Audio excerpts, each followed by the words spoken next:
So, growing up in Battle Creek, Michigan, were you always a wrestling fan?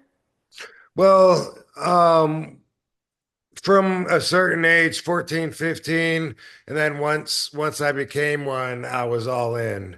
But there was a time where the other kids would talk about it and watch it, and I was reluctant and listened to the parents that thought it was stupid. I remember laughing at the names of the wrestlers. Brutus Beefcake. Big John Stud. Hilarious.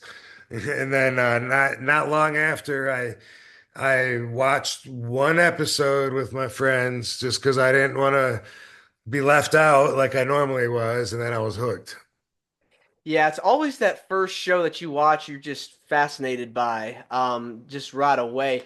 You got Anyone, me. anyone in particular that you were just like, man, this is so cool? Like any wrestlers you were fascinated with?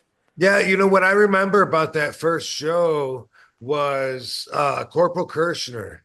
And he did, I think he like jumped out of a helicopter and like repelled or something on the cable, the wire. uh they showed something like that where I was impressed, and I was like, wow, man, okay, that dude's legit. And then I saw him get screwed over, like he got jumped from behind or something by, I think it was the Iron Sheik. And then it was like, what? Next week he gets the chance back at him? Oh, hell yeah, I'm gonna be right here next week. I'm not missing that. Yeah, it's always those cliffhangers that leave you hanging, like wondering what's going to happen next. That unpredictability factor.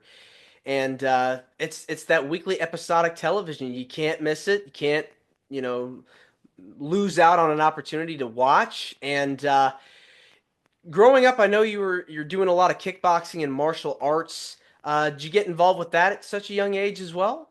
So I got uh into kickboxing because I wanted to wrestle.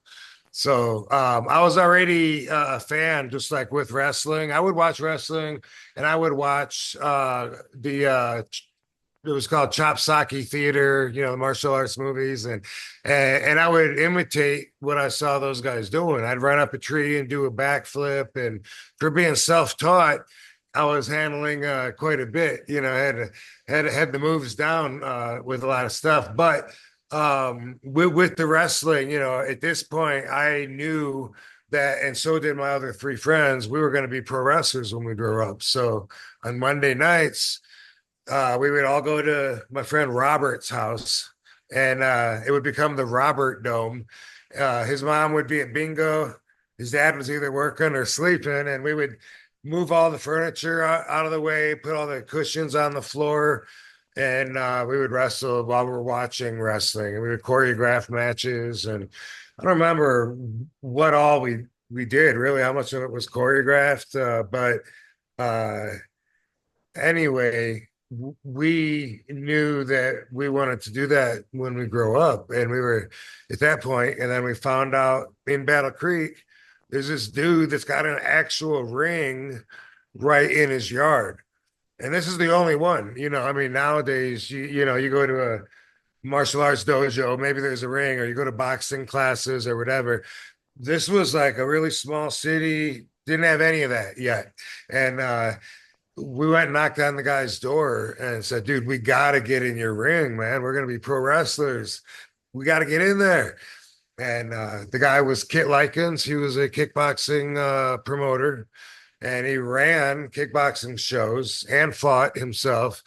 And he told me and us that if we would show up and go through all of his stretches and drills, and then even had to spar with all of his kickboxing students.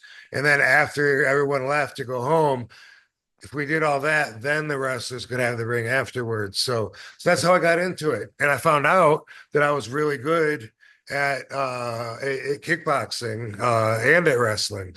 So I was knocking people out, and I was able to hang, with people with a lot more experience that were adults, and I was just a kid. And so I thought at one point when I was like 18, I thought maybe I'll be a kickboxer, maybe I'll be a wrestler.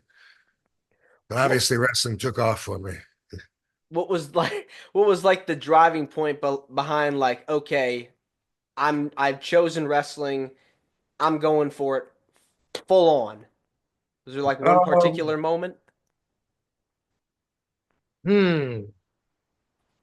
I think, like for the first couple of years, I was taught to take that and let it be a little shaky as far as like not getting overconfident. You know, there was still times when I would get scared and think maybe I made the wrong decision. I had a scholarship to go to college, and my dad wanted me to do that. And I said, "Yeah, but Dad, let me just follow my dream." I said, "Give me 2 years. In 2 years, I'll know." And I didn't know if I was going to have to referee first. I didn't know how it worked. I was 185 pounds. So I was going to do whatever, not whatever I had to do a la Pat Patterson, but I didn't know, I didn't know about that stuff yet. But I was going to do what I could do. And if that meant refereeing for a while and working my way up or whatever, I said, in 2 years, I'll know if I'm not going to make it, I'll still be young enough to go to college. So that was the deal I made with my dad.